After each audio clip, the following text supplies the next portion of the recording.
Today we're going to learn how to recover our suspended Instagram account. And from there, we're going to choose our browsers. I'm going to go with Google. I'm going to tap on Google. From there, I'm going to search for Instagram Help Center.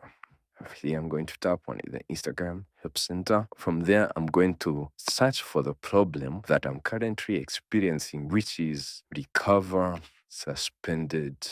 Or if I can't see that option or that search, all I can do is launch my Instagram application. From there, what I have to do is launch tap on my profiles and then tap on the three lines at the top and then scroll down until you see the option or to the option of more info and support. Tap on Help Center, tap on Report a Problem, and then we're going to briefly explain or rather our problem, and that will help us in fixing or recovering our suspended Instagram account. And thank you guys for watching this video. Please like, share, and subscribe, and I'll see you guys on the next video.